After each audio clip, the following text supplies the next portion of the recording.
Assalamualaikum warahmatullahi wabarakatuh. Halo semua, bertemu lagi bersama Teacher Ivo. Pada kesempatan kali ini, kita akan membahas beberapa soal lanjutan untuk persiapan ujian akhir semester mata pelajaran biologi untuk kelas 11 SMA. Oke, kita langsung saja mulai. Untuk soal yang pertama. Orang yang terpapar sinar matahari dengan intensitas tinggi berpotensi besar terkena penyakit A. kusta, B. eksim, C. lentigo, D. jerawat, E. kanker kulit. Nah, di sini kata kuncinya adalah terpapar sinar matahari dengan intensitas yang cukup tinggi. Nah, ini dapat menyebabkan penyakit kanker kulit. Berarti jawabannya yang E. Kalau kusta itu biasanya penyakit yang infeksi yang menyerang sistem saraf tepi. Itu biasanya ditandai dengan ciri-ciri ada bercak-bercak putih di kulitnya. Kalau eksim yang B itu disebut juga dengan dermatitis. Itu radang kulit yang hebat, biasanya ciri-cirinya terasa gatal, kemudian kulit nanti bisa melepuh dan bergelembung kecil yang berisi cairan. Kalau lentigo itu ada bercak-bercak hitam, itu biasanya juga karena paparan sinar matahari. Kalau jerawat itu akibat dari produksi kelenjar minyak yang berlebihan. Oke, kita lanjut yang kedua.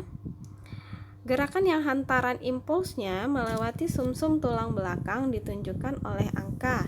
Nah, kalau gerakan impulsnya melewati sumsum tulang belakang, berarti gerakannya adalah gerakan refleks. Sedangkan kalau gerakan sadar, impulsnya nanti akan melewati sistem saraf pusat, yaitu otak. Oke, kita cek satu persatu dari beberapa pernyataan ini. Yang pertama, menendang bola ke arah lawan. Nah, ini berarti gerakan sadar. Yang kedua, melempar kelereng saat bermain. Ini juga gerakan sadar. Yang ketiga, mengangkat jari yang terkena duri. Nah, ini baru gerakan refleks. Yang keempat, mengangkat kaki yang terkena paku. Ini juga gerakan refleks. Yang kelima, menangkap kupu-kupu yang terbang. Ini gerakan sadar. Yang keenam, menendang saat bagian lutut dipukul. Nah, ini termasuk gerakan refleks. Berarti jawabannya adalah 3, 4, dan 6. Oke, kita lanjut nomor 3. Bagian-bagian telinga yang berfungsi sebagai organ keseimbangan terdapat pada angka. Nah, kalau organ keseimbangan itu adalah sulcus, utriculus, dan canalis semicircularis. Berarti jawabannya adalah 2, 3, dan 5. Oke, kita lanjut nomor 4. Ini sudah masuk materi hormon pada bab sistem koordinasi. Perhatikan gambar letak kelenjar endokrin di dalam tubuh di samping. Apa yang terjadi jika kelenjar endokrin yang ditunjukkan oleh huruf Y mengalami gangguan?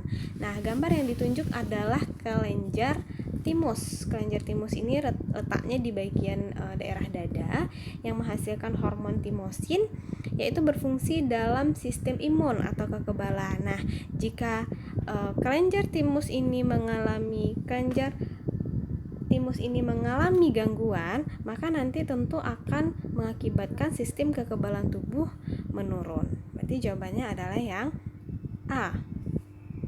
Coba kita cek yang B, sekalian review materi. Produksi hormon testosteron menurun. Nah, kalau hormon testosteron itu dihasilkan oleh kelenjar kelamin laki-laki. Yang C, pembentukan hormon progesteron berhenti. Nah, progesteron itu nanti dihasilkan oleh kelenjar kelamin wanita. Kemudian yang D, pengeluaran hormon glukokortikoid berhenti. Glukokortikoid itu adalah hormon yang dihasilkan oleh kelenjar adrenal ya, atau anak ginjal bagian korteks. Yang E, pengendalian kadar kalsium dalam darah tidak seimbang. Nah, kalau kalsium itu nanti dikendalikan oleh kelenjar paratiroid atau anak gondok, nama hormonnya paratormon. Oke, kita lanjut soal yang kelima. Sperma yang sehat harus mampu melakukan gerakan dengan arah maju dan lincah. Pergerakan sperma bergantung pada energi yang dihasilkan oleh, nah di sini kata kuncinya energi. Energi ini dihasilkan oleh organel sel, yaitu mitokondria. Berarti jawabannya langsung yang D. Oke, kita lanjut yang keenam. Perhatikan gambar organ reproduksi wanita berikut. Nah, ini merupakan gambar rahim ya, bagian anatomi dari reproduksi wanita. Organ reproduksi yang dijadikan sebagai tempat bertemunya sel sperma dan sel ovum saat proses fertilisasi ditunjukkan oleh angka. Nah, kalau fertilisasi itu terjadi di oviduct atau tuba fallopi, yaitu tepatnya nomor 1. Berarti jawabannya yang A. Nomor 2 itu merupakan ovarium, tempat menghasilkan sel ovum atau sel telur. Ada 2, kiri dan kanan. Yang ketiga itu uterus atau rahim, tempat perkembangan janin. Yang keempat itu serviks atau leher rahim.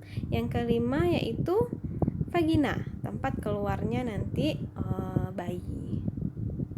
Oke, kita lanjut.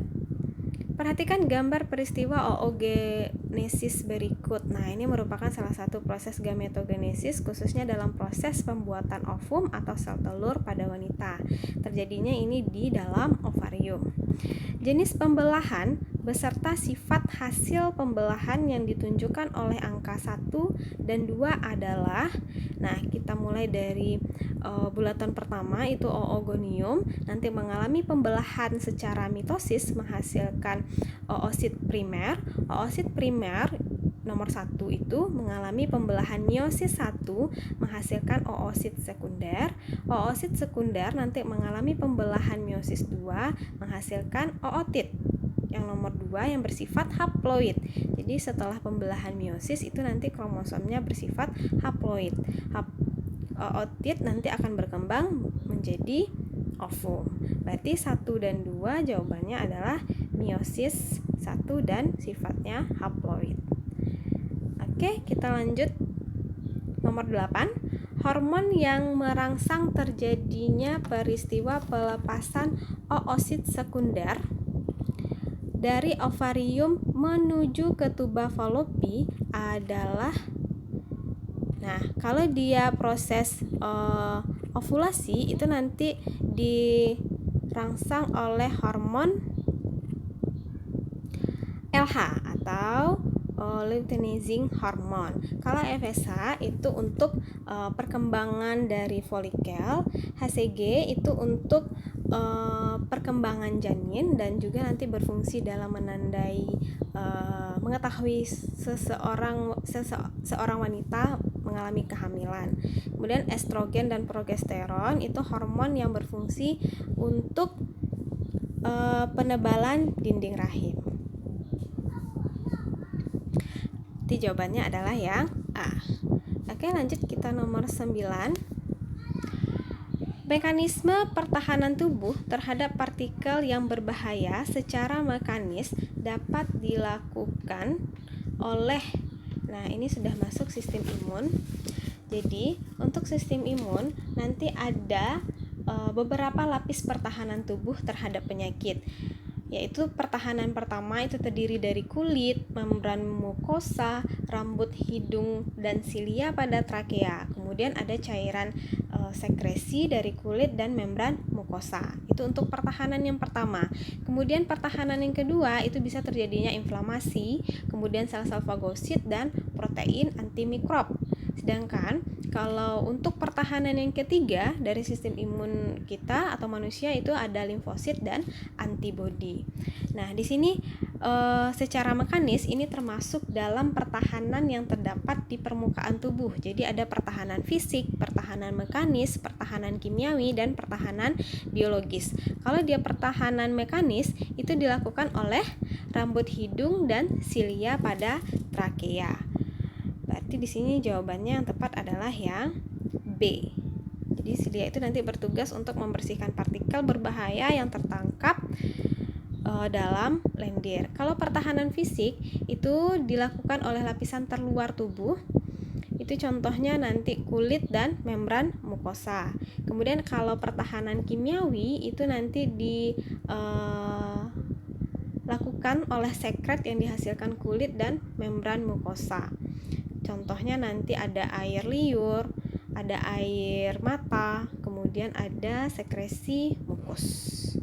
Yang mana nanti sekresi mukus ini mengandung enzim yang dapat membunuh bakteri.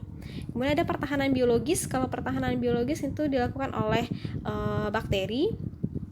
bakteri-bakteri yang tidak berbahaya yang hidup di kulit dan membran mukosa. Oke, kita lanjut soal 10. Kekebalan aktif alami dapat diperoleh seseorang melalui. Nah, jadi kekebalan tubuh itu ada bisa didapatkan secara aktif. Artinya adalah kekebalan tubuh itu dihasilkan oleh tubuh itu sendiri. Nah, kalau dia aktif alami itu diperoleh dari seseorang yang telah terserang infeksi atau suatu penyakit ya. Jadi ketika udah sembuh, jadi dia sudah memiliki sistem kekebalan tubuh sendiri. Contohnya ketika seseorang terkena campak, nah pada saat sudah sembuh dia sudah memiliki imun campak itu, sehingga nanti tidak bisa terkena campak lagi. Kemudian ada aktif yang buatan, itu biasanya dilakukan dengan cara imunisasi dengan pemberian vaksin.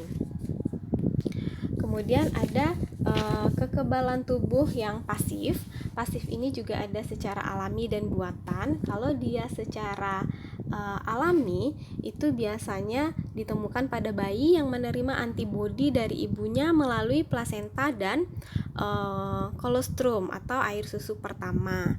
Sedangkan nanti kekebalan pasif buatan itu diperoleh dari pemberian serum kepada seseorang. Oke, terima kasih. Semoga Ananda semuanya berhasil untuk menghadapi ujian akhir semester, terutama dalam mata pelajaran biologi. Tetap semangat. Assalamualaikum warahmatullahi wabarakatuh.